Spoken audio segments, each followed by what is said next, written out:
Hi friends, അപ്പോൾ എല്ലാവർക്കും മറ്റൊരു വീഡിയോ സ്വാഗതം. അപ്പോൾ ഇന്നത്തെ വീട്ടിലെത്തിയെന്ന് പറഞ്ഞു കഴിഞ്ഞാൽ നമ്മൾ ഈ സക്കുലൻസ് പ്ലാന്റ്സ് മേടിക്കാൻ താല്പര്യപ്പെടുന്നവരുടെ അടുത്ത് എനിക്ക് പറയേണ്ട ഒരു കാര്യം, നിങ്ങൾ ഈ പ്ലാന്റ് മേടിച്ചോളൂ. പക്ഷേ ഈ പ്ലാന്റ് നമ്മുടെ ഇവിടുത്തെ കാലാവസ്ഥയിൽ ഇടയ്ക്കിടയ്ക്കുണ്ടാകുന്ന മഴ, പിന്നെ കണ്ടിന്യൂസ് ആയിട്ട് മഴയില്ലാത്തൊരവസ്ഥ, ഈ ഒരു അവസ്ഥകളൊന്നും ചില സമയത്ത് ഈ പ്ലാന്റിനെ വിത്ത്സ്റ്റാൻഡ് ചെയ്യാൻ പറ്റില്ല.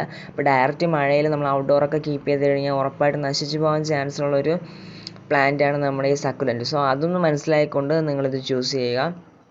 ഇത് നമുക്ക് മാർക്കറ്റിൽ ഇതിൻ്റെ ഒത്തിരി വെറൈറ്റീസ് അവൈലബിൾ ആണ്. കാണുമ്പോൾ നല്ലൊരു പ്രത്യേക ബ്യൂട്ടി എന്ന് പറഞ്ഞാൽ നമ്മൾ മേടിച്ചുകൊണ്ട് വയ്ക്കാറുണ്ട് പതിവ്.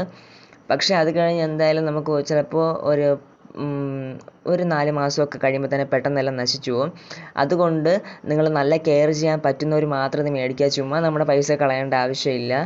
സോ അങ്ങനെ ഞാൻ പറയുന്ന ഒരു ചെടി ഇതാണ്. കാരണം ഞാൻ ഒത്തിരി പ്രാവശ്യം ട്രൈ ചെയ്തിട്ടുണ്ട്, എല്ലാം എൻ്റെ കയ്യിൽ നഷ്ടപ്പെട്ടു പോയിട്ടുണ്ട്. അങ്ങനത്തെ ഒരു അവസ്ഥയാണ്. സോ മാക്സിമം നല്ല രീതിയിൽ കെയർ എടുക്കുക. ഒരു അമ്മ ഒരു മക്കളെ കെയർ ചെയ്യുന്ന പോലെ തന്നെ കെയർ ചെയ്താൽ മാത്രം നമുക്ക് നല്ല രീതിയിൽ കൊണ്ടുപോകാൻ പറ്റുന്നൊരു പ്ലാന്റാണ്. സോ അത് മനസ്സിലാക്കിക്കൊണ്ട് നിങ്ങൾക്ക് ഇത് വളർത്താം. ഓക്കെ, അപ്പോൾ ഇതും വളർത്താൻ താല്പര്യമുള്ളവർ നമ്മളെ കോൺടാക്ട് ചെയ്ത് ഇതിൽ കുറച്ച് വെറൈറ്റീസ് നമ്മുടെ കയ്യിൽ അവൈലബിൾ ആണ്. ഓക്കെ ഫ്രണ്ട്സ്, ഇതിൻ്റെ പേര് സക്കുലൻസ് ആണ്. ഓരോന്നിനും ഓരോ പേരുണ്ട്. Okay friends, bye bye.